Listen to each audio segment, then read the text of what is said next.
भगवते वासुदेवाय।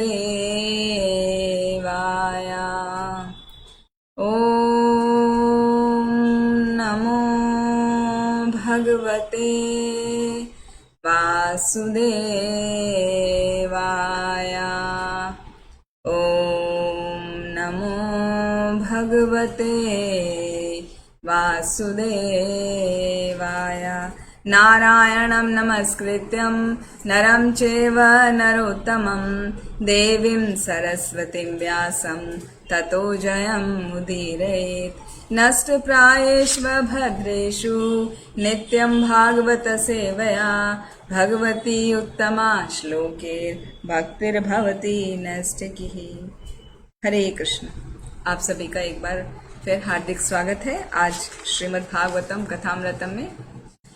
पिछले सत्र में हमने देखा था नवां स्कंद में कि वैवस्वत मनु के पुत्र हुए इक्ष्वाकु, और इक्ष्वाकु के 100 पुत्र थे, जिनमें से प्रमुख पुत्र थे विकुक्षी, और विकुक्षी के पुत्र हुए पुरंजय। फिर पुरंजय के 3 नाम थे, पुरंजय, इंद्रवाह और ककोस्थ।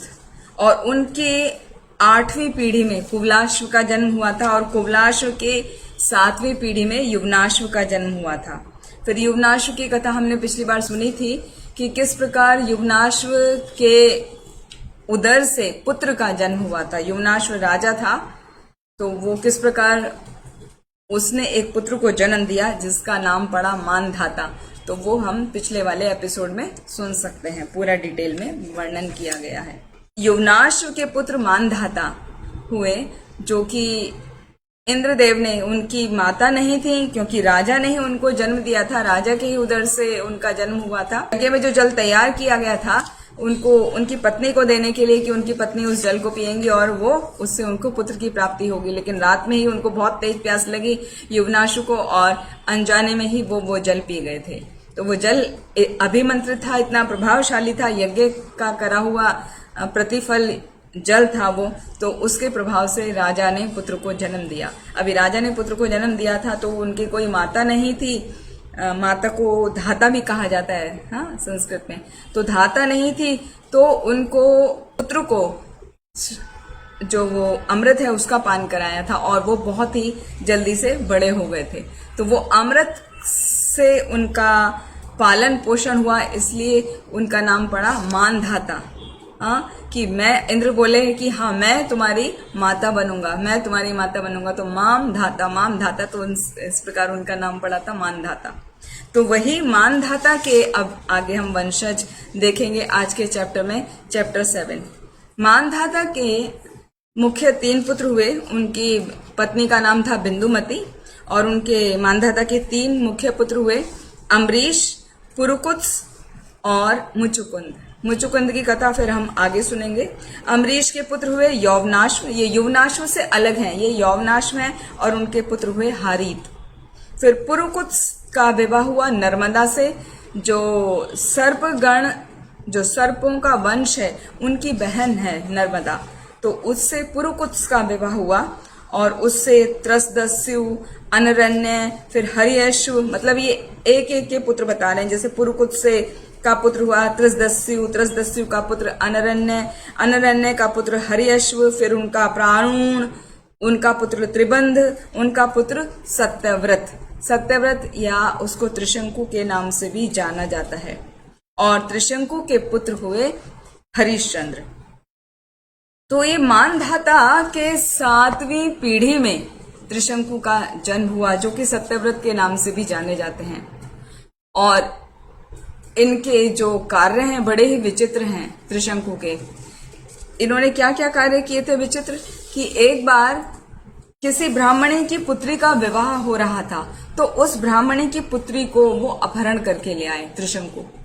तो उनके पिता तो बहुत क्रोधित हो गए कि ये तुमने क्या किया, ये तो बहुत गलत कार्य है कि उसका विवाह हो रहा है और तुम यज्ञ मंडप से उसको अपहरण करके ले आए। तो पिता ने श्राप दे दिया, तुमने एक चांडाल के जैसा कार्य किया है, तो तुम जाके चांडाल के परिवार में जन्म लो। और उसको छोड़ दिया, उसको त्याग दिया। तो जब उनको शाप मिला तो वो चले गए वहां से, और उन्होंने विश्वामित्र की शरण ली, विश्वामित्र उनके गुरु बने। और विश्वामित्र की कृपा के कारण वो जो उनको शाप मिला, त्रिशंकु को जो शाप मिला था, उनकी विश्वामित्र की कृपा के कारण वो मरे नहीं और उन्होंने उनको मतलब विश्वामित्र ने त्रिशंकु को स्वर्ग में सशरीर भेज दिया। जब उनको स्वर्ग की तरफ भेजा गया तो त्रिशंकु तो वास्तव में योग्य नहीं है स्वर्ग में जाने के लिए। जैसा कि भगवत गीता में आता है कि हमें अपने सभी पापों को क्षय करना होता है, तब जाके हम स्वर्ग जाने के काबिल बनते हैं। सोमपहा पूत पापा यज्ञ रिष्वा स्वर्गतिम प्रार्थयन्ते ते पुण्यम आसाद्य सुरेंद्र लोका अश्नंती दिव्या दिव्य देव भोगान। इस तरह 9th चैप्टर में श्लोका नंबर आता है 21। तो वहां पर वर्णन किया गया है कि जब तक हमारे अपने सारे पाप खत्म नहीं हो जाते तब तक स्वर्ग में नहीं जा सकते। तो त्रिशंकु ने तो एक नहीं बड़े बड़े पाप किए हैं, तभी उनका नाम त्रिशंकु है। उनके 3 मुख्य उसमें फॉल्ट्स काउंट होते हैं। तो ऐसा जिसने फॉल्ट किया है उसको स्वर्ग में कैसा भेजा जा सकता है? तो वो स्वर्ग जाने के योग्य नहीं है। तो स्वर्ग के राजा हैं इंद्र देवता। इंद्र देवता ने क्या किया, जब देखा त्रिशंकु को विश्वामित्र ने अपनी योग शक्ति से स्वर्ग भेज दिया है, तो वहां से उन्होंने उसको आने नहीं दिया, अवरोध किया, रोका कि नहीं तुम ऊपर नहीं आ सकते। और साथ में अवरोध क्या किया, पीछे ढकेल दिया, तो वो नीचे गिर पड़े। तो जब वो नीचे गिर रहे थे तो विश्वामित्र ने अपने योग शक्ति के बल से क्या किया, उनको रोक दिया और उनको नीचे नहीं गिरने दिया और उनको वापस में ऊपर भेजने लगे। लेकिन वहां पर इंद्र तो तैयार ही नहीं है स्वर्ग में उनकी एंट्री के लिए। तो इस तरह वो ऊपर से इंद्रदेव उनको नहीं लेना चाह रहे हैं, वो ऊपर से प्रेशर डाल रहे हैं और नीचे से विश्वामित्र उनको पृथ्वी पे नहीं आने दे रहा है त्रिशंकु को। तो त्रिशंकु की हालत ये हो गई, उनका सिर नीचे और पैर ऊपर किए हुए वो बीच में आकाश में लटक गए, पृथ्वी और स्वर्ग के बीच में लटक गए। इसलिए भी उनको त्रिशंकु कहा जाता है। तो वो त्रिशंकु का पुत्र हुआ हरिश्चंद्र। तो हरिश्चंद्र जो है, एक बार की बात है, हरिश्चंद्र ने एक यज्ञ कराया था। और वो यज्ञ में उनके विश्वामित्र और वशिष्ठ क्या है, वो ब्राह्मण हैं, ब्राह्मण कुल में जन्मे कुल पुरोहित हैं, कुल ब्राह्मण हैं। और विश्वामित्र बाई बर्थ हैं क्षत्रिय। लेकिन वो अपने बहुत इच्छा थी उनकी कि मैं ब्राह्मण के कार्य करूं, मैं भी यज्ञ करवाऊं और मैं भी ब्राह्मण की तरह सभी अनुष्ठानों का पालन करूं, विधि विधानों का पालन करूं। तो जब ऐसा कर रहे थे तो बहुत समय तक वशिष्ठ मुनि उनको एक्सेप्ट नहीं करते थे, क्योंकि विश्वामित्र सब कुछ उन्होंने सीख लिया था, ब्राह्मण बनने की क्वालिटी सब डेवलप कर ली थी, लेकिन उनके अंदर एक ईगो था, एक अहंकार था, एक और उनका थोड़ा सा क्रोध था। तो उसकी वजह से उनको एक्सेप्ट नहीं किया जाता था ब्राह्मण के लिए, ब्राह्मण बनने के लिए उनको एक्सेप्ट नहीं किया जाता था। वो बार बार ब्राह्मण पद से उनको रिजेक्ट कर दिया जाता था। लेकिन बहुत समय तक ऐसा चलता रहा। तो एक बार क्या हुआ, वो अच्छी खासी शत्रुता ही ठन गई थी उन दोनों में, वशिष्ठ और विश्वामित्र के बीच में। तो एक बार विश्वामित्र ने बहुत ही शांत स्वभाव, अपना विनम्र स्वभाव दिखाया और क्षमा कर दिया उनको। जो वो कहा करते थे उनको वशिष्ठ कहते थे, वशिष्ठ की बातों पे ध्यान नहीं दिया और उसको सहन कर लिया। तो उनके क्षमा और सहनशीलता के गुण को देखकर, क्योंकि केवल एक यही गुण बाकी था, बाकी सब विश्वामित्र ने डेवलप कर लिए थे, सबके योग्य बन गए थे। तो जब वशिष्ठ ने देखा कि अभी उन्होंने सहनशीलता का गुण भी विकसित कर लिया है और क्षमाशील हो गए हैं, तो वो ब्राह्मण पद के अधिकारी हैं, तब उनको इजाजत दे दी गई, उनको परमिशन मिल गई कि अभी आज से आप ब्राह्मण के भी कार्य कर सकते हैं। तो इस प्रकार विश्वामित्र ब्राह्मण बने, पुरोहित बन गए, फिर वो पुरोहित का भी कार्य कर सकते थे। तो एक समय की बात है, विश्वामित्र को जब अधिकार प्राप्त हो गया ब्राह्मण के कार्य करने का, पुरोहित बनने का, तो उन्होंने महाराज हरिश्चंद्र के लिए एक यज्ञ किया। लेकिन कुछ कारणों की वजह से वो महाराज हरिश्चंद्र से प्रसन्न नहीं थे, वो नाराज हो गए। तो उस नाराजगी की वजह से क्या किया, विश्वामित्र ने राजा हरिश्चंद्र की सारी संपत्ति को दक्षिणा के स्वरूप में मांग लिया। क्योंकि नाराज हो गए ना, तो इसलिए उनको लगा कि मैं इसके पास कुछ नहीं छोड़ूंगा, सब कुछ इसका ले लेता हूं। अभी ले कैसे, ब्राह्मण बने हैं तो सिर्फ दक्षिणा के रूप में ले सकते हैं, तो दक्षिणा ले लिया। क्षत्रिय होते तो लड़के ले लेते थे, अभी तो ब्राह्मण बन गए तो लड़ तो नहीं सकते, तो दक्षिणा के रूप में उन्होंने सारी संपत्ति राजा हरिश्चंद्र की मांग ली। यज्ञ के बाद में ब्राह्मण को दक्षिणा देना यजमान का कर्तव्य होता है। तो हरिश्चंद्र ने वो सारी संपत्ति अपने विश्वामित्र को दे दी। लेकिन वशिष्ठ को ये बिल्कुल भी अच्छा नहीं लगा कि ऐसा कह के सारी संपत्ति हर ली। तो जब उनको अच्छा नहीं लगा तो वापस से दोनों के बीच में भयंकर झगड़ा शुरू हो गया। और इस बार झगड़ा ऐसा शुरू हुआ वशिष्ठ और विश्वामित्र के बीच में कि दोनों एक दूसरे को श्राप देने के लिए उतावले हो गए। एक ने बोला जाके तुम पक्षी बन जाओ, मैं तुम्हें श्राप देता हूं। दूसरा बोला तुम बत्तख बन जाओ। तो बत्तख भी पक्षी है और पक्षी तो पक्षी है। तो इस तरह से वो एक दूसरे को शाप देते हुए उनकी शत्रुता को प्रदर्शित करते रहे और उनका झगड़ा बहुत समय तक चलता रहा। तो ये स्थिति होती है भौतिक संसार की। भौतिक संसार में भी यही होता है ना कि कितना भी कोई तरक्की क्यों ना कर जाए, कितने भी क्वालिटी अपने अंदर डेवलप नहीं कर ले, लेकिन यदि वो भगवान की भक्ति में नहीं लगता है तो उसके अंदर कुछ भी अच्छे गुण विकसित नहीं हो पाते हैं। वो विकसित होने के बावजूद भी वो सब टेम्परेरी फेज की तरह होते हैं, वो टेम्परेरी हैं और वो फिर वो खत्म हो जाते हैं। जैसे विश्वामित्र ने ब्राह्मण का पद प्राप्त करने के लिए कितनी तपस्या की, अंत में प्राप्त भी कर लिया, लेकिन वापस से दोनों झगड़ पड़े और एक दूसरे को श्राप दे दिया। तो जिस प्रकार भगवत गीता में कहा जाता है, आ ब्रह्मा भुवना लोका पुनरावर्तिनो अर्जुनः माम उपेत्य तु कौन्तेय पुनर्जन्म न विद्यते। कि यहाँ इस लोक से लेके और चाहे आप देवलोक चले जाएं, चाहे तो आप ब्रह्मा के लोक तक ही क्यों ना चले जाएं, हर लोक में जो कष्ट है, जन्म मृत्यु जरा व्याधि, व्याधि मतलब रोग, ये चारों चीजों का कष्ट हर लोक में भुगतना पड़ता है। तो यदि किसी को वो काटना है, इस व्याधि को, जन्म मृत्यु और जरा व्याधि से बचना है, तो उसको कृष्ण भावना भावित होना होगा। क्योंकि भगवान स्वयं कहते हैं भगवत गीता में, दुखालम अशाश्वतम। ये जो भौतिक संसार है वो दुखों से भरा हुआ है, वो अशाश्वत है। शाश्वत मतलब वो हमेशा रहता है, अशाश्वत मतलब कुछ भी स्टेबल नहीं है, सब कुछ परिवर्तित होता रहता है, सब कुछ बदलता रहता है। और श्रीमद् भागवतम में वर्णन किया जाता है, आता है, पदम पदम यद विपदाम तेषाम, कि हर कदम कदम पे हमें कष्ट और मुश्किलों का सामना करना पड़ता है। तो ये स्थिति है इस भौतिक संसार की।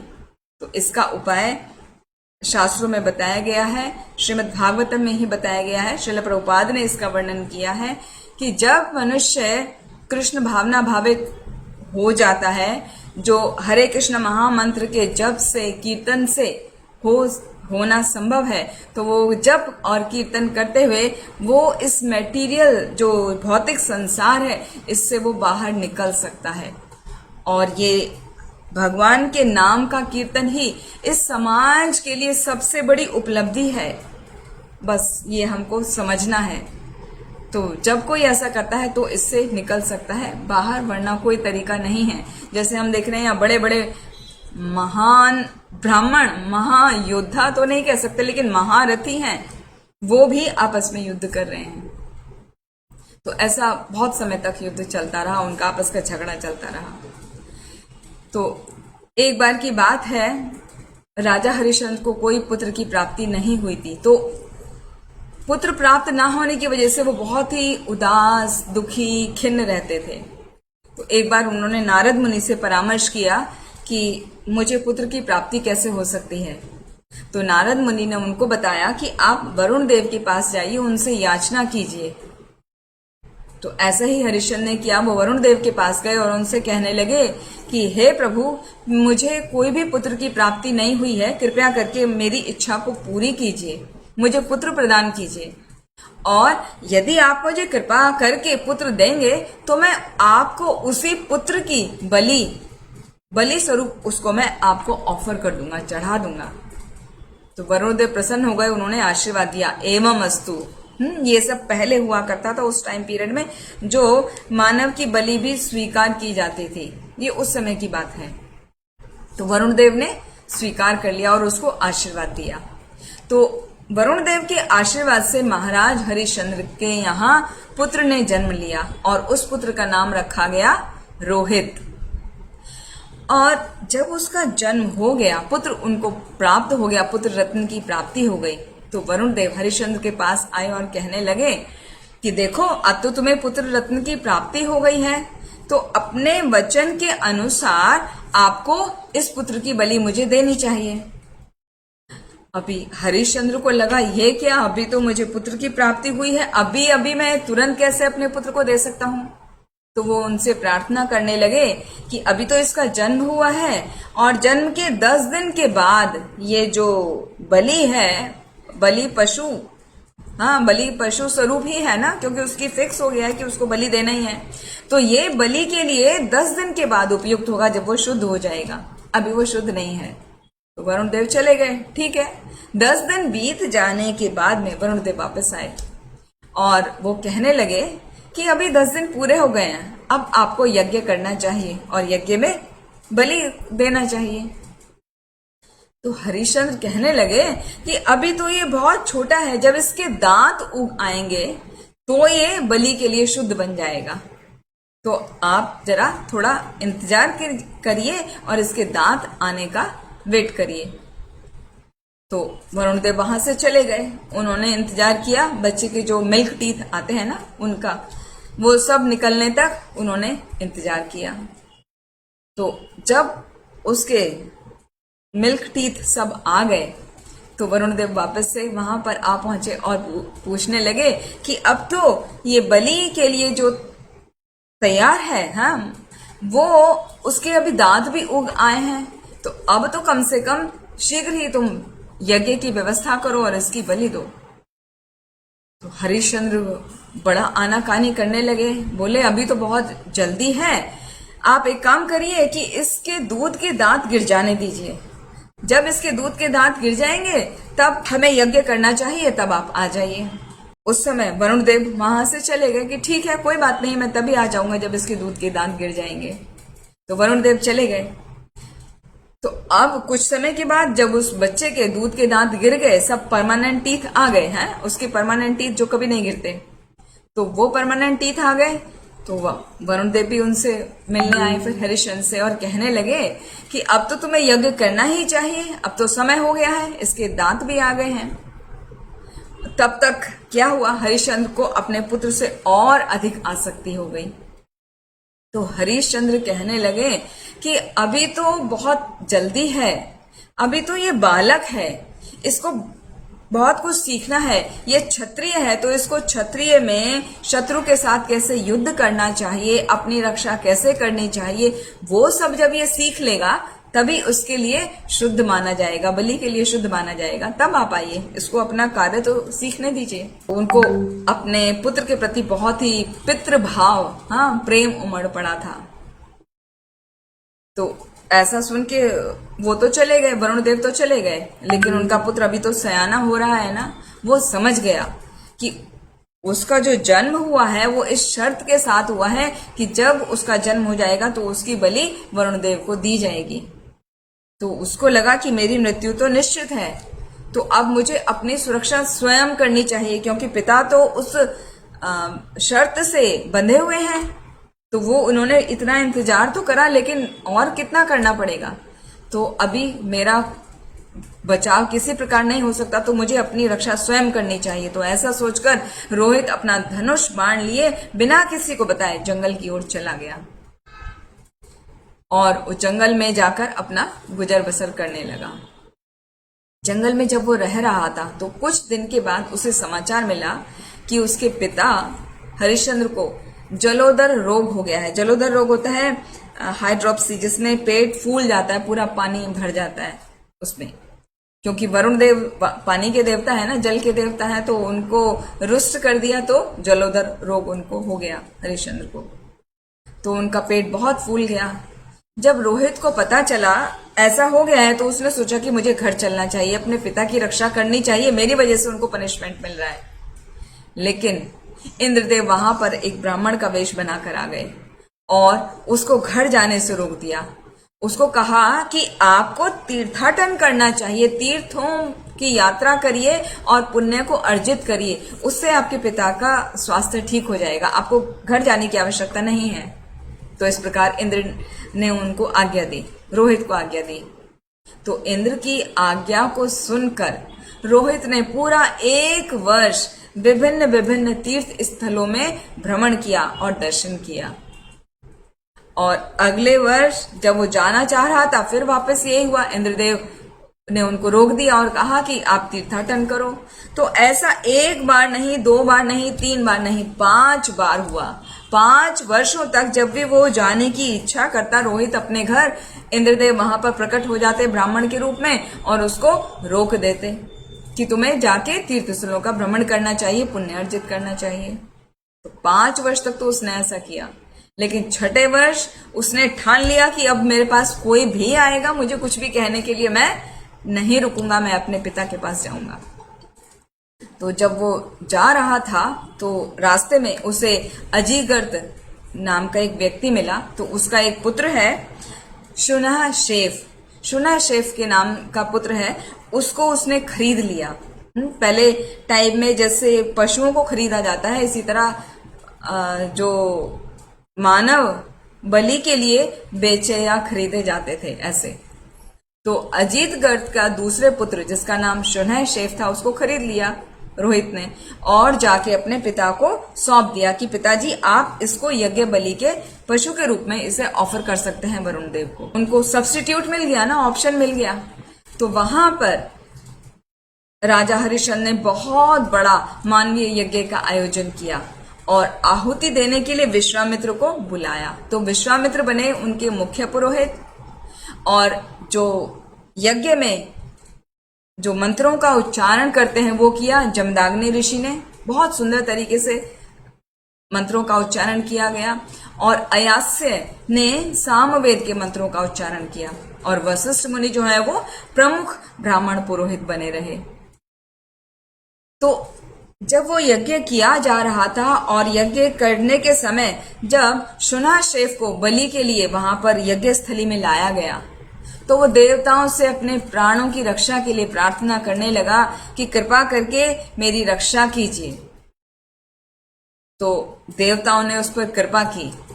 वास्तव में क्या था, ये शुनह शेफ साधारण व्यक्ति नहीं था, वो आध्यात्मिक ज्ञान में बहुत बढ़ा चढ़ा था, बहुत उन्नत था और उसका जन्म भृगुवंश में हुआ था।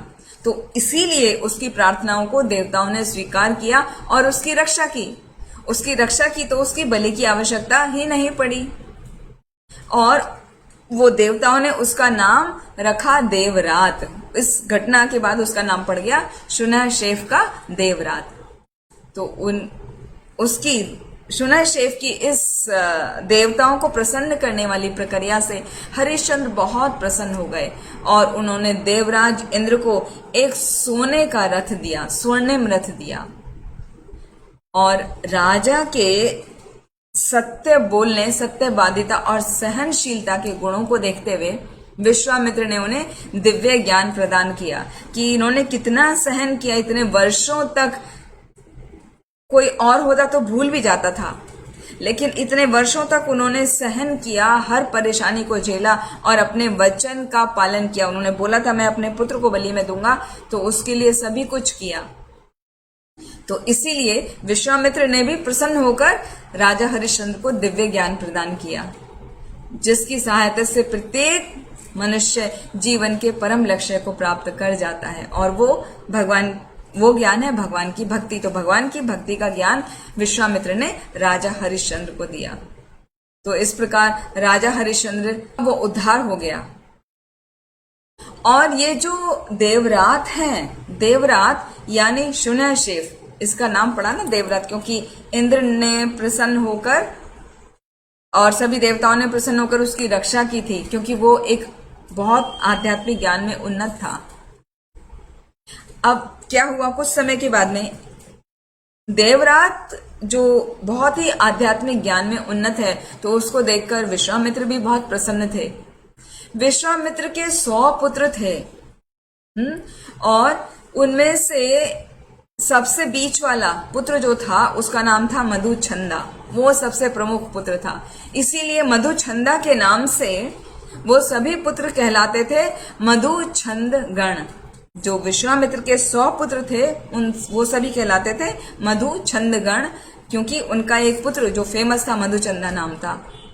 लेकिन क्या हुआ, हरिश्चंद्र ने जब वो यज्ञ पूरा कर लिया था तो शनैशेफ को विश्वामित्र ने अपना पुत्र बना लिया। हालांकि विश्वामित्र के 100 पुत्र ऑलरेडी हैं, लेकिन उनको शनैशेफ इतना अच्छा लगा कि उन्होंने उसको अपना पुत्र बना लिया और अपने सभी पुत्रों को आज्ञा दी कि तुम शनैशेफ को अपने बड़े भाई के रूप में स्वीकार कर लो।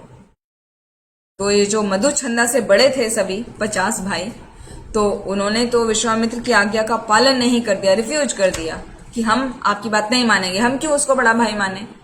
तो विश्वामित्र को बहुत गुस्सा आया, क्रोधित हो गए वो, और उन्होंने उनको श्राप दे दिया कि तुम सब जाके मलेच्छ बन जाओ, और तुमने पिता की आज्ञा का विरोध किया है तो तुम जाके वैदिक संस्कृति के विरोधी बन जाओ, जाओ मैं तुमको श्राप देता हूँ। ये सब देखकर मधुछंदा अपने बाकी सभी 50 छोटे भाइयों को लेके विश्वामित्र के साथ पास आए और उनसे कहने लगे कि हे पिताजी, आपकी जो भी आज्ञा है हमें स्वीकार है, हम इसको शनैशेफ को अपने बड़े भाई के रूप में स्वीकार करते हैं। तो विश्वामित्र उन आज्ञाकारी पुत्रों की बात सुनकर बहुत प्रसन्न हो गए।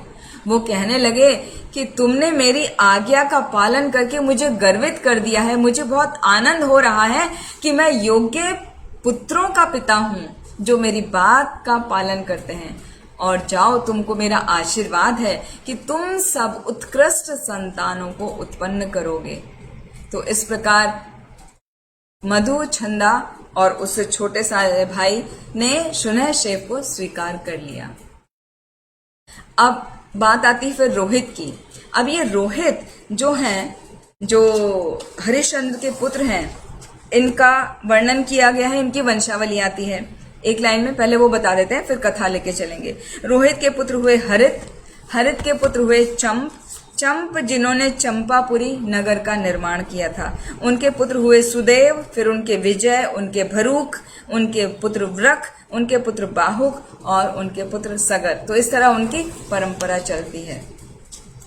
तो रोहित के बाद जो छठी पीढ़ी आई उसमें महाराज बाहुक का जन्म हुआ और शत्रुओं द्वारा उनकी सारी संपत्ति छीन ली गई। महाराज बाहुक की सारी संपत्ति उनके शत्रुओं ने छीन ली। तो जब उनकी सारी संपत्ति छीन ली गई तो उन्होंने वानप्रस्थ आश्रम स्वीकार कर लिया और अभी अपनी सभी पत्नियों के साथ वो वन में रहने लगे। और कुछ ही दिनों में उनको वृद्धावस्था तो थी ही, तो वृद्धावस्था के कारण कुछ ही दिनों में उनकी मृत्यु हो गई। लेकिन उनकी एक पत्नी उनके साथ में सती होना चाह रही थी, जल जाना चाहती थी उनके शव के साथ में, तो उसको कहते हैं सती होना। तो वो सती होना चाह रही थी, लेकिन वहां पर मुनि है और वो मुनि को जब पता चला ये जो रानी महाराज बाहु के साथ सती होना चाह रही है ये वास्तव में गर्भवती है, तो उन्होंने उनको सती होने से रोक दिया कि तुम ऐसा नहीं कर सकती हो, क्योंकि तुम्हारे गर्भ में शिशु है, तुम्हें उसका लालन पालन करना चाहिए। तो उनकी जो बाकी रानियां थी उनको देख के क्या हुआ, एनवियसनेस आ गई। हाँ, बहुत उन्हें जलन होने लगी उस रानी से कि अरे ये इसको पुत्र हो जाएगा तो ये क्या बन जाएगी, राजमाता बन जाएगी और हमें सबको उसकी दासियां बनना पड़ेगा, उसकी सेवा करनी पड़ेगी, ये हम सब से नहीं होगा। तो क्या करते हैं, उन्होंने कॉन्स्पिरेसी किया, षड्यंत्र रचा। ये ऐसा करते हैं उसको विष दे के मार देते हैं। वो तो वैसे भी मरने ही जा रही थी ना, सती होने जा रही थी, वो तो मुनि ने रोक लिया और मुनि ने उनको तो उसको तो अपने लाइफ का कुछ है ही नहीं, तो इसको मार देते हैं तो हम सब आराम से एक ही समानांतर स्थिति में रहेंगे, हमें उसकी दासी नहीं बनना पड़ेगा। क्योंकि राजा, जिस राजकुमार की माँ होती है वो राजमाता कहलाती है, तो वो राजमाता हो जाएगी, हम दासी बन जाएंगे। तो ऐसी उनके अंदर प्रबल द्वेष की भावना डेवलप कर गई। तो उसकी वजह से उन्होंने क्या किया, एक दिन उस रानी को खाने में, उसके भोजन में विष मिला दिया और उसको मारने का पूरा प्रयास किया। लेकिन भगवान की इच्छा, विधाता की इच्छा तो प्रबल होती है, किसी भी प्रकार कुछ भी हो जाए लेकिन वो अपने जो विधाता ने लिखा है उसकी रक्षा करते हैं। तो उसकी मृत्यु नहीं थी उस बालक की, तो क्या हुआ, रानी पर उस विष का कोई भी प्रभाव नहीं पड़ा और ना ही उस गर्भस्थ शिशु पर कोई प्रभाव पड़ा। और जब वो बालक का जन्म हुआ तो कहते हैं कि वो हाथ में उस विष को लेकर जन्मा, मतलब उसका असर, विष का असर उसके शरीर पर नहीं आया। और जब वो पैदा हुआ तो उसके हाथ में वो विष था कि देखो ये विष मेरे अंदर था और मैं ये विष जो का तो बाहर लेकर आ गया हूं। तो उसका, उस बालक का जन्म विष के साथ हुआ था, तो उसका नाम पड़ा सगर। गर मीन्स विष और सा माने साथ में, तो सगर। जो बालक गर के साथ, विष के साथ पैदा हुआ, इसलिए उसका नाम पड़ा सगर। और सगर जो है कोई साधारण तो थे नहीं, उनको जब गर्भ में नहीं मारा जा सका तो साधारण थोड़ी होंगे, वो तो असाधारण थे। तो बड़े होकर वो संपूर्ण पृथ्वी के चक्रवर्ती सम्राट बने, मतलब उन्होंने पूरी पृथ्वी पे राज किया। और अपने गुरु और मुनि से उन्होंने आज्ञा ली, और सभी, जब वो चक्रवर्ती सम्राट बन रहे थे तो उन्होंने, चक्रवर्ती सम्राट बनने के लिए क्या करना होता है, बहुत लोगों का वध करना होता है। जो उनका आज्ञा को स्वीकार नहीं करते हैं उनका सबका वध करना होता है। लेकिन ये बहुत ही उदार हृदय हैं और मुनि से आज्ञा लेके उन्होंने क्या किया, जो जाति प्रजातियां होती हैं, जो नीच टाइप के होते हैं, मतलब जंगली जातियां जो होती हैं, उनको वध नहीं किया। जैसे यवन, तालजंग, शक, है और बारबर। तो इन सब का क्या किया, उनको दंड देने के लिए बजाय मारने के, उनका वध करने के, वध नहीं किया, उनका जो रूप है, उनका वेशभूषा है, उस सबको सब अस्त व्यस्त कर दिया, सब बिगाड़ दिया। किसी जाति को बोला कि आप पूरा गंजा हो जाओ, किसी को बोला कि आप केवल मूंछ रखो, किसी को बोला कि आप आधे गंजे रहो, किसी को कोपीन पहनने की इजाजत दी, किसी को वो भी नहीं दी। तो इस तरह सबका अलग अलग तरीके से उनको दंड स्वरूप उनको दे दिया, उनका वध नहीं किया, उनको बचा दिया। तो उसके बाद महाराज सगर भगवान विष्णु की संतुष्टि करने के लिए और मुनि के मार्गदर्शन में अश्वमेध यज्ञ का उन्होंने आयोजन प्रारंभ किया। तो अश्वमेध यज्ञ क्या होता है? अश्वमेध यज्ञ होता है सभी राज्यों पर अपना एक छत्र शासन स्थापित करने के लिए कि यहाँ के सब राजा, सभी राज्यों के राजा हम हैं, उसके लिए वो एक घोड़ा छोड़ा करते थे। इसलिए उस यज्ञ को बोला जाता है अश्वमेध यज्ञ। तो यदि किसी राज्य के राजा ने उसके घोड़े को यदि बांध लिया, पकड़ लिया, इसका मतलब वो उस राजा के अंडर में नहीं रहना चाहता, उसको स्वीकृति नहीं प्रदान कर रहा, तो वो उसके घोड़े को चुरा लेता था। अदरवाइज यदि किसी ने उसके घोड़े को नहीं चुराया है, आगे जाने दिया, इसका मतलब वो राज्य तैयार है उस सम्राट के अंतर्गत रहने के लिए, उसके अंदर में कार्य करने के लिए। तो इसलिए अश्वमेध यज्ञ किया जाता था छत्रपति सम्राट बनने के लिए। तो जब इन्होंने, सगर ने आरंभ किया, तो इस यज्ञ के दौरान वहां पर इंद्रदेव आए और इंद्रदेव ने उनका घोड़ा चुरा लिया। इंद्रदेव क्यों आए थे? इंद्रदेव को एक्चुअली डर लगता है जब कोई अश्वमेध यज्ञ करता है, और अश्वमेध यज्ञ 100 यदि कोई अश्वमेध यज्ञ कर लेता है तो वो उसकी योग्यता हो जाती है इंद्र बनने की, मतलब वो इंद्र की पदवी पर बैठ सकता है। जैसे हम पृथु महाराज के केस में देखे थे, पृथु महाराज की कथा में, कि उन्होंने 99 अश्वमेध यज्ञ कर लिए थे। जब 100वां करने जा रहे थे तो इंद्र ने वहां पर भी उनको रोका था, टोका था, कितना सारा प्रॉब्लम क्रिएट करा था। हर बार अलग अलग सन्यासी छद्म वेश में आते थे उनको रोकने के लिए, क्योंकि इंद्र नहीं चाहते कि कोई 100 अश्वमेध यज्ञ करे। जैसे ही 100वां अश्वमेध यज्ञ पूरा हो जाएगा, इंद्र का राज्य उसको दे दिया जाएगा, तो उसको डर रहता है कि मेरे राज्य का क्या होगा, मैं कहां जाऊंगा। इसलिए इंद्र किसी को भी अश्वमेध यज्ञ पूरा नहीं करने देते, वो बीच में ही बाधा उत्पन्न करते हैं। तो यहां पर भी वैसे किया, महाराज सगर को भी उनके यज्ञ के अश्व को उन्होंने चुरा लिया और जाके बांध दिया जहां पर कपिल मुनि अपना तपस्या करते थे। तो ये अभी उनका पीछे का बताया जा रहा है। अभी क्या हुआ, वो घोड़ा चोरी कर लिया और वहां पे उसको बाद में बताएंगे। अभी क्या है, महाराज सगर की 2 पत्नियां हैं, सुमति और केशनी। सुमति को अपने पुत्र, उनके 60,000 पुत्र थे और केशनी का एक ही पुत्र था। तो सुमति को अपने पुत्र के बाहुबल पे, कि बहुत स्ट्रेंथ है मेरे पुत्रों में, बहुत गर्व था। तो उनको, क्योंकि वो बाहुबली हैं, तो उनको कार्य सौंपा गया कि जाओ यज्ञ में जो घोड़ा है पिता का, उसको ढूंढ के लेकर आओ।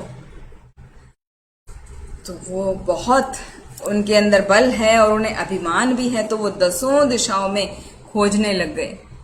10 दिशाओं में तो जब उन्हें घोड़े का अता पता कुछ भी नहीं मिला, तो क्या किया, वो पृथ्वी को गहरा खोदने लगे और इतना दूरी तक पृथ्वी को खोद डाला और इतनी गहराई में खोद डाला कि कुछ समय के बाद वो जो गहरी खुदी हुई पृथ्वी थी वो पानी से भर गई और वो कहलाया सागर। वो इतना बड़ा विशाल था वो एरिया, जिसको सगर के पुत्रों ने, 60,000 पुत्रों ने खोदा था।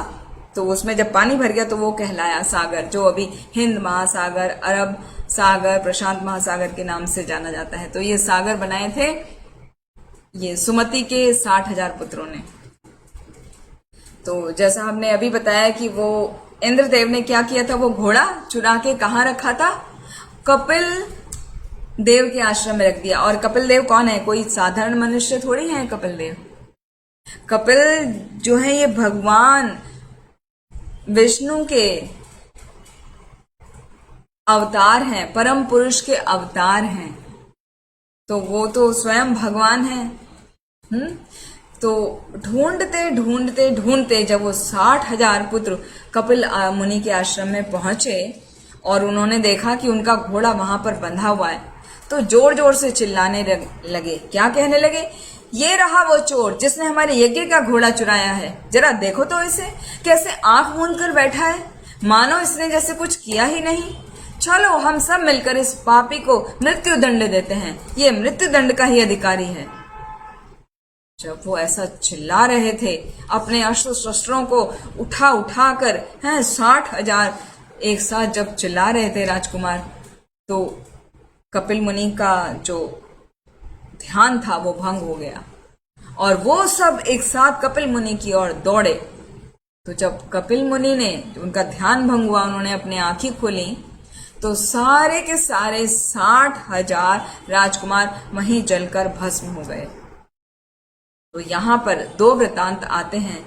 एक बार तो ऐसा आता है, कहा जाता है कि कुछ लोग मानते हैं कि कपिल मुनि के क्रोध से आंखों से जो ज्वाला निकली, वो ज्वाला से वो सब भस्मीभूत हो गए, सब जल गए। लेकिन वास्तविकता तो ये है कि वो महान व्यक्ति का अपमान करने के कारण, कौन, 60,000 राजकुमार ने, वो महान व्यक्ति हैं कपिल मुनि, उनका अपमान करने के कारण स्वयं उनके शरीरों से अग्नि प्रकट हो गई, जिसने उनके शरीरों को तत्क्षण जलाकर भस्म कर दिया। तो कपिल मुनि कोई साधारण तो है नहीं, वो तो भगवान के अवतार हैं। तो उनका जो है शरीर कैसा है, वो नितांत सात्विक है, मतलब पूरे वो सत्व गुण से ही भरे हुए हैं। तो वहां तो उनके क्रोध का प्रश्न ही नहीं उठता। भगवान का अवतार है तो क्रोध होता है तमोगुण की वजह से, तो तमोगुण तो उनका अंदर प्रकट ही नहीं हुआ। तो इसकी तुलना इस प्रकार की गई है, एनालॉजी बताई जाती है कि जिस प्रकार निर्मल आकाश है उसको पृथ्वी की धूल से ढका नहीं जा सकता, उसको कवर नहीं किया जा सकता। मतलब पृथ्वी की धूल कितनी ही ऊंची उड़ जाए, आकाश को नहीं ढक सकती। उसी प्रकार जो सत्व गुण में है वो उस पे तमोगुण कवर नहीं कर सकता, क्योंकि वो सत्व गुण वाला भी कोई मुनि, नाम जरूर कहा जा रहा है लेकिन वो मुनि नहीं है, वो तो भगवान के अवतार है, स्वयं भगवान है। इसलिए यहाँ पर बताया गया है कि जो वो 60,000 राजकुमार जल के भस्म हुए, वो अपने ही तमोगुण के कारण अपने ही शरीर की अग्नि उनकी प्रज्वलित हो गई, जिससे वो जलकर भस्म हो गए। तो यहाँ पर इस एपिसोड में हमें एक शिक्षा मिलती है कि हमें कभी भी जो आध्यात्मिक उन्नति किया हुआ है उसके प्रति कोई अपराध या उसका अपमान नहीं करना चाहिए, क्योंकि उसके फल में वो कुछ कहे ना कहे आपको, लेकिन आपका अपना वो जो वाणी है, जो आपका एक्शन है, उससे वो तमोगुण से आपको खुद को नुकसान हो जाता है। तो यहाँ पर हमें ये बहुत बड़ी सीख मिली कि कभी किसी साधु का, सन्यासी का या कोई जो भक्ति में बहुत बड़ा चढ़ा हो, उसका कभी अपमान नहीं करना चाहिए। वो भले ही आपको कुछ ना कहें, आपको क्षमा कर दें, लेकिन उस अपमान की वजह से आपके अंदर की तमोगुण की अग्नि आप ही को जलाकर भस्म कर देगी। यहाँ इसकी तरह नहीं, उतना भी तमोगुण नहीं होता है, लेकिन यह है कि आप अपना खुद नुकसान कर बैठते हैं और आपको पता भी नहीं चलता। तो यहाँ बहुत बड़ी सीख मिली यहाँ पर हमें। तो अभी इनकी दूसरी पत्नी है केशनी। केशनी का एक ही पुत्र है, महाराज सगर और केशनी का एक ही पुत्र है, उसका नाम था असमंजस, और असमंजस का पुत्र हुआ अंशुमान। तो असमंजस भी महान योगी थे, लेकिन कुसंगति के कारण वो पथभ्रष्ट हो गए थे और अपनी जो ऊंची स्थिति है पिता के द्वारा जो उनको राजघराने से प्राप्त हुई है, तो उससे वो भटक गए थे। कहने के लिए वो जाति स्मर थे। जाति स्मर का अर्थ होता है कि उनको अपने पूरे पूर्व जन्म का स्मरण था कि पहले मैं क्या था, तो उनको पता था, लेकिन फिर भी वो बुरी संगति के कारण, दुष्टों की संगति के कारण बुरे कार्य में लिप्त रहते थे। तो कैसे बुरे कार्य करते थे? बहुत बुरे कार्य वो करा करते थे। एक उसमें एग्जाम्पल यहाँ पर बताया गया है कि वो जब बुरे कार्य करते थे तो पहले तो उनके सभी कार्यों की वजह से प्रजा के मन में उनकी छवि एक बहुत ही बुरे व्यक्ति के रूप में बन गई। और वो बुरा कार्य का एक का वर्णन किया गया है यहाँ पर। जैसे बच्चे वहां पर सरयू नदी में खेल रहे होते थे, तो उनको वो नदी के पानी में डुबोकर मार ही डालता था असमंजस। इतना ज्यादा क्रूर स्वभाव था उसका। तो जब महाराज सगर को पता चला कि ये मेरा पुत्र इतना क्रूर हो गया है कि दूसरे के बच्चों को पानी में डुबाकर ही मार दे रहा है, तो उनका एकदम से स्नेह पूरा भंग हो गया, नष्ट हो गया। अपने पुत्र से जो आसक्ति थी वो पूरी निकल गई और उन्होंने उसको देश से निकाल दिया कि तुम यहां से चले जाओ, मेरी आंखों के सामने से कभी वापस मत आना। तो ऐसा जब कहा पिता ने, सगर ने असमंजस को, तो असमंजस भी साधारण तो नहीं है ना। सगर का पुत्र है, इतने महान बलशाली योगी मनुष्य का पुत्र है जिनका जन्म विष के साथ हुआ था, तभी तो नाम सगर था ना। तो उनका पुत्र कैसे साधारण हो सकता है? वो तो गलत संगति में पड़ गया, इसलिए ऐसा हुआ।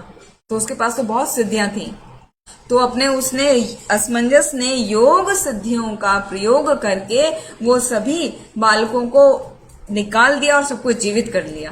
वहां नदी में जहां डुबा के उनको मारा था, सबको निकाल के ले आए और सबको जीवित कर दिया और उनके माता पिता को लौटा दिया और हमेशा के लिए वो छोड़ के अयोध्या नगरी को वहां से चले गए। तो जब नागरिकों ने देखा ऐसा अद्भुत चमत्कार कि ये असमंजस के अंदर इतनी पावर भी है कि ये मृत को भी जीवित कर सकता है, तो वो बड़े विस्मित हो गए, बड़े आश्चर्यचकित हो गए। और उधर राजा महाराज सगर को भी बड़ा दुख हुआ कि ऐसे इतने महान पुत्र को उन्हें खोना पड़ा, तो उन्हें बड़ा शोक हुआ। लेकिन अभी क्या करते, वो तो चला गया छोड़ के सदा के लिए, वो भी वहां पे रहना नहीं चाहता था फिर। लेकिन उसका पुत्र, असमंजस का पुत्र हुआ अंशुमान। तो महाराज सगर ने अंशुमान को आज्ञा दी कि अभी आप जाओ और यज्ञ के घोड़े को खोज कर ले आओ। तो अपने सभी चाचा ताऊ उसके जो जिस डायरेक्शन में गए थे, वो 60,000 जो पुत्र थे सगर के, तो ये तो उनका वो है ना, भतीजा है ना, असमंजस का पुत्र है तो भतीजा हुआ ना। तो अपने सभी चाचा ताऊ जितने थे उनका अनुगमन करते हुए वो फाइनली उस स्थान पे पहुंच गए अंशुमान, जहां पर कपिल देव समाधि लगाए हुए बैठे हैं। तो भगवान विष्णु के अवतार हैं।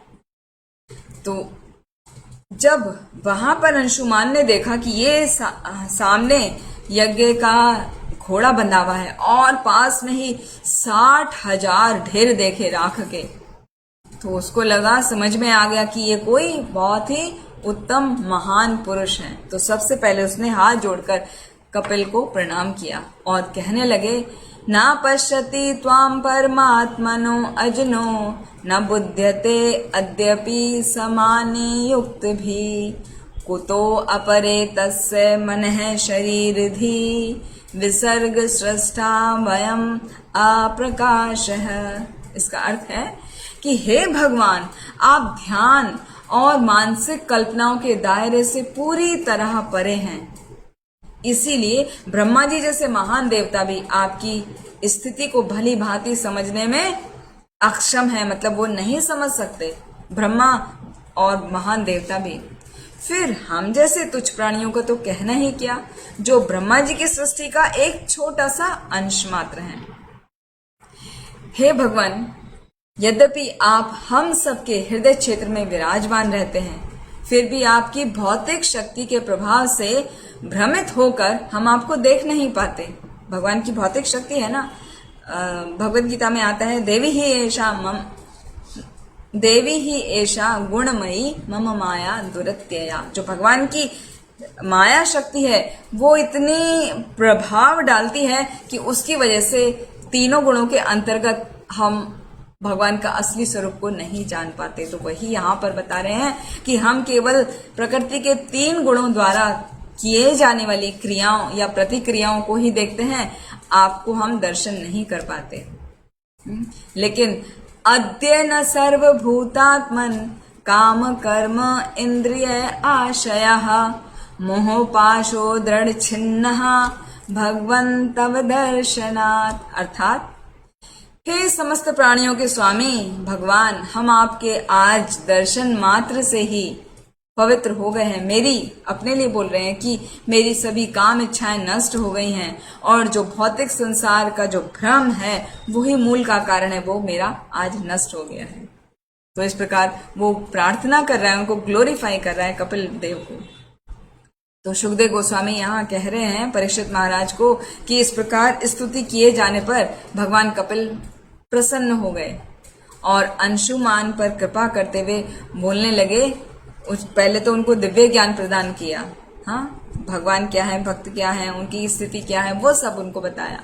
और साथ में कहने लगे कि हे राजकुमार, यही वो घोड़ा है जिसको खोजने के लिए तुम्हारे दादाजी ने यहाँ भेजा है, तो तुम इसे ले जाओ। और जहां तक तुम्हारे पूर्वजों का प्रश्न है, तो ये सब यहाँ भस्मीभूत, ये जो भस्म पड़ी है ये उन्हीं की है। और उनका उद्धार कैसे होगा, तो उनका उद्धार के लिए केवल और केवल गंगा जल के द्वारा ही उनका उद्धार संभव है, उसके अलावा कोई अन्य मार्ग नहीं है। तो ऐसा जब उन्होंने सुना अंशुमान ने, तो उन्होंने भगवान कपिल की प्रदक्षिणा की और उनको प्रणाम किया और उनके वहां आश्रम में से घोड़े को खोला और घोड़े को लेकर अपने दादाजी के पास चले गए। इस प्रकार अश्वमेध यज्ञ पूरा हो गया।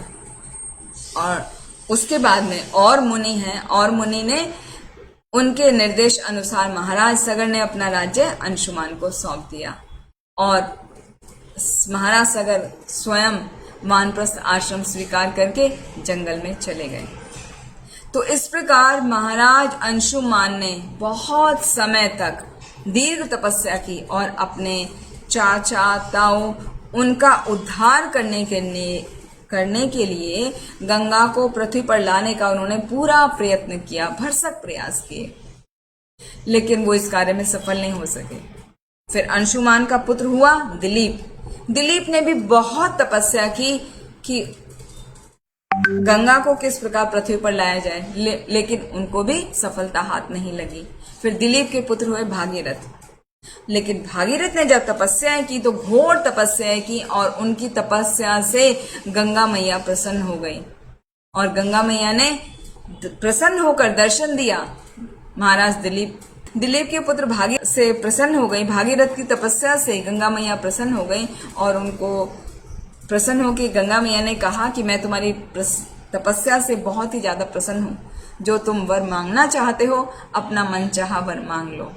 गंगा देवी को प्रणाम करके महाराज भगीरथ उन्होंने अपनी इच्छा व्यक्त की। तो उसे सुनकर गंगा देवी ने उनसे 2 प्रश्न पूछे। पहला प्रश्न पूछा कि राजन, तुमने इतनी प्रार्थना की है, इतना यज्ञ किया है, तपस्या किया है, तो उससे मैं प्रसन्न हूँ, तो उसके फलस्वरूप मैं स्वर्ग लोक से नीचे पृथ्वी लोक पर आ तो जाऊंगी, लेकिन मेरा जो वेग है वो बहुत ही प्रचंड है। वो प्रचंड वेग को कौन धारण करेगा? तुम इस बात को ध्यान दो कि यदि मेरा वेग को किसी ने नहीं संभाला तो मैं स्वर्ग से जब धरती पर आऊंगी ना, तो पूरा धरती को भेदते हुए पाताल लोक में चली जाऊंगी। इतना ही नहीं, यदि मैं पृथ्वी पर आऊंगी तो हर प्रकार के पापी जन अपने पापों से मुक्त होने के लिए मुझ में स्नान करेंगे, है ना। गंगा तो पवित्र नदी है, तो इसलिए मैं पृथ्वी पर आना नहीं चाहती, क्योंकि वो जितने भी पापी लोग हैं मेरे जल में स्नान करेंगे तो उनके पाप सब उस मेरे जल में एकत्रित हो जाएंगे, तो मैं उनके पाप के बोझ से बोझल हो जाऊंगी। तो वो तो मुक्त हो जाएंगे, लेकिन मेरी मुक्ति कैसे होगी? तो ये 2 प्रश्न पूछे उन्होंने कि मेरा प्रचंड वेग कौन धारण करेगा और मेरी मुक्ति कैसे होगी, क्योंकि बाकी सभी पापी जन अपने पाप मुझ में वहां छोड़ के चले जाएंगे। राजन ये सुनकर ध्यान पूर्वक विचार करने लगे, और जब उन्होंने विचार किया तो कहने लगे, महाराज भगीरथ बोले, साधवो न्यासिनः शांता ब्रह्मिष्ठा लोक पावनः हरन्त्य अघम ते अंग संगात तेषु आस्ते ही अगभित हरि। बहुत सुंदर श्लोक है। साधवो कि जितने भी साधु पुरुष हैं, न्यासिना मतलब जितने भी सन्यासी हैं, शांतः तीसरा शांत मतलब जो शांत स्वभाव वाले हैं, ब्रह्मिष्ठा मतलब जो शास्त्र के पालन में पटु होते हैं, जो शास्त्र के बताए हुए अनुष्ठान जो किए जाते हैं उनमें वो पटु होते हैं, वो प्रवीण होते हैं, वो ब्रह्मिष्ठ। लोक पावना, वो सभी लोक जो हैं वो सभी लोगों को पावन करने वाले हैं। तो वो क्या करेंगे? हरन्त्य अघम, अघम कहते हैं पाप को, तो वो पाप के हरंती, पाप के फल को हर लेंगे। हाँ, हरंती अघम ते अंग संगात। जब वो गंगा जल का स्पर्श करने आएंगे या गंगा के जल में स्नान करेंगे, नहाएंगे, तो क्या होगा?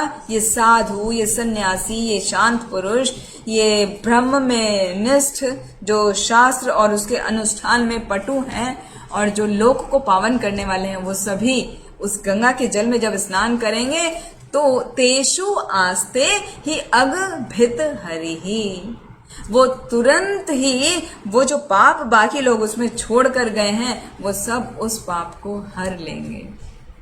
हाँ, कि हे देवी, भगवान के शुद्ध भक्त भौतिक इच्छाओं से मुक्त होते हैं, उनके यश की कोई सीमा नहीं होती, वो समस्त पतित जीवों का उद्धार करने में सक्षम होते हैं। तो ऐसे संत पुरुष सदैव अपने हृदय में परम पावन भगवान हरि के चरणों को धारण करते हैं। तो जब वो आपके जल में स्नान करेंगे तो अपने अंदर संचित समस्त पापों को निष्प्रभावी कर देंगे। आपके अंदर जो सभी ने अपना पाप को छोड़ा है वो सबको निष्प्रभावी कर देंगे, मतलब उसका कोई असर नहीं होगा। जैसे आता है ना, श्रीमद् भागवतम के 1st कैंटो में आता है, तीर्थम कुर्वन्ति तीर्थानि स्वान्तः स्थेन गदा भृतः, कि ये जो सिद्ध पुरुष होते हैं, जो साधु होते हैं, सन्यासी होते हैं, शांत होते हैं, ब्रह्मिष्ठ होते हैं, ये क्या करते हैं? ये तीर्थों को भी पवित्र कर देते हैं। इनके अंदर वो शक्ति होती है, वो तीर्थों को भी पवित्र कर देते हैं। कैसे करते हैं? क्योंकि उनके हृदय में भगवान के चरण कमल हमेशा वो स्थापित रखते हैं। भगवान तो हमेशा सबके हृदय में है, लेकिन उनके चरण कमल उनके हृदय में हमेशा रहते हैं और वो उसी का चिंतन करते रहते हैं, उसी की सेवा में लगे रहते हैं। तो उनके अंदर इतनी पावर आ जाती है कि वो तीर्थों को भी पवित्र कर देते हैं। और साथ में कहने लगे, ये तो दूसरे प्रश्न का उत्तर दिया, और साथ में कहने लगे जो उनका पहला प्रश्न था कि प्रचंड वेग को कौन धारण करेगा, कि भगवान शिव हैं, वो आपके प्रचंड वेगों को धारण करेंगे, क्योंकि वो भगवान शिव क्या है, देहधारी जीवों में परमात्मा का प्रतिनिधित्व करते हैं। तो जब आपके जल का तेज प्रवाह जो आएगा, केवल वो ही रोक सकते हैं। तो उसके पश्चात महाराज भगीरथ गए और भगवान शिव की उन्होंने तपस्या की, उनको प्रसन्न कर लिया। तो भगवान शिव को जब प्रसन्न कर लिया तो राजा ने निवेदन किया कि आप गंगा मैया अवतरित होंगी, आप उनको अपने धारण कर लीजिए। तो भगवान शिव बहुत प्रसन्न हो गए। वो कहने लगे, अरे ये तो मेरे परम आराध्य भगवान विष्णु के चरण कमलों के अंगूठे से निकलता है। तो भगवान के चरणों से, भगवान की रज के साथ में ये गंगा जल निकला है, तो मैं क्यों नहीं धारण करूंगा उसको। तो मैं अपने शीश पर धारण करूंगा, हाथ में भी लेने की आवश्यकता नहीं है, मैं अपने शीश पर धारण करूंगा, क्योंकि भगवान के चरणों का मिश्रित, उसमें तुलसी और उसमें फूल और भगवान के चरणों का रज, वो सब मिश्रित है। तो मेरे परम आराध्य हैं, तो मैं उसको अपने शीश पर धारण करूंगा। तो उनकी ऐसी बात सुन के महाराज भगीरथ भी बहुत प्रसन्न हो गए। और इस प्रकार गंगा जी जब अवतरित हुई तो भगवान शिव ने अपनी जटा खोल दी और गंगा जी उसमें प्रवेश कर गई। वहां पर उन्होंने अपना शरण लिया और फिर वहां से फिर एक फ्लो फिर पृथ्वी पर आया, जिसको महाराज भगीरथ अपने साथ लेके गए। वो जहां जहां पर भगीरथ जाते रहे, वहीं गंगा मैया उनके पीछे पीछे चलती रही और अंत में वो पहुंचे वहां पर जहां पर उनके पूर्वजों के ढेर पड़े हुए थे, भस्म के ढेर पड़े हुए थे। तो जैसे ही गंगा जल के छींटे पड़ी, उन पर स्पर्श हुआ, तो वो सभी अपने पूर्व स्थिति में आ गए और सभी स्वर्ग लोक में प्रवेश करने की उन्होंने योग्यता प्राप्त कर ली। सभी वो स्वर्ग लोक चले गए। तो यहाँ पर गंगा मैया का जो प्रभाव बताया गया है, वो ये बताया गया है कि जो व्यक्ति हैं, सभी लोग वहां पर जाकर उनकी पूजा करते हैं, उसमें स्नान करते हैं। तो जो लोग श्रद्धा के साथ भक्ति भाव से गंगा मैया की पूजा करते हैं, उनको क्या प्राप्त नहीं होगा, उनको सब कुछ प्राप्त हो सकता है, क्योंकि मात्र उनके जल के स्पर्श से, जल के स्पर्श मात्र से वो सगर के 60,000 पुत्रों का कल्याण हो गया, वो स्वर्ग में जाने के योग्य बन गए। तो जो भक्ति भाव से गंगा मैया की पूजा करता है, उसको क्या प्राप्त नहीं हो सकता, उसको तो गंगा मैया पवित्र कर देती हैं। हाँ, जैसे कि उसमें आता है नेक्टर ऑफ इंस्ट्रक्शन में, गंगाम भसाम खलु बुध बुध फेन पंके द्रवत्वम अपगच्छन्ति नीर धर्मा, कि जो भक्त होते हैं वो यदि गंगा मैया का पानी थोड़ा दूषित भी है, बुलबुले भी आ रहे हैं, तो भी उसका विचार नहीं करते, उसमें स्नान करते हैं, क्योंकि उनको पता है कि गंगा मैया का कितना पावर है। वो सभी को पवित्र करने वाली है, सबके पापों का नाश करने वाली है और हमें स्वर्ग लोकों तक ले जा सकती है। यहाँ तक कि वैकुंठ तक भी यदि हम जाने की इच्छा करें और अपने सभी कर्मों को भक्ति का रूप प्रदान करें और गंगा मैया की शरण लें, तो वैकुंठ भी उससे जाया जा सकता है। तो इस प्रकार यही कथा यहीं पर समाप्त होती है। गंगा मैया की जय। ग्रंथराज श्रीमद् भागवतम की जय। श्रील प्रभुपाद की जय। वांछा कल्पतरुभ्यश्च कृपा सिंधुभ्येव च पतितानां पावनेभ्यो वैष्णवेभ्यो नमो नमः। आज के सत्र में हमने कुछ बातें सीखी, जैसे सबसे इम्पोर्टेंट तो यहीं पर आया कि जो भक्त गंगा मैया को भक्ति भाव से जिनकी पूजा करते हैं, तो गंगा मैया उनको मुक्ति प्रदान कर सकती है। मुक्ति क्या, उनको स्वर्ग लोक तक भेज सकती है। तो हमें बहुत ही भक्ति के भाव से गंगा मैया का पूजा करना चाहिए और गंगा मैया तो इतनी पवित्र हैं कि इसमें परपट में आता है, तात्पर्य में बताया है श्रील प्रभुपाद ने कि उनकी पूजा के लिए कुछ नहीं करना, आपको गंगा मैया का ही जल लेके गंगा मैया में ही ऑफर करना होता है। तो वो इस प्रकार है जैसे एक माता पिता से कोई बच्चा कुछ लेता है और उनसे लेके उन्हीं को ऑफर करता है, तो किस प्रकार माता पिता प्रसन्न हो जाते हैं। ऐसी गंगा मैया का जल जब गंगा से ही लेके गंगा को ही ऑफर किया जाता है तो वो उससे ही मात्र प्रसन्न हो जाती हैं, ज्यादा कुछ करने की आवश्यकता नहीं होती है। लेकिन हमें अपने कर्मों को ध्यान देना चाहिए कि हम क्या कर रहे हैं। यदि हमारे कर्म अच्छे होंगे, हम साधुओं का संग करेंगे, हम हरि नाम का जप करेंगे, तो हम सभी प्रकार के पापों को काट के और भगवान की शरण पा सकते हैं। इसी के साथ हम अपनी वाणी को यहीं विराम देते हैं। हरे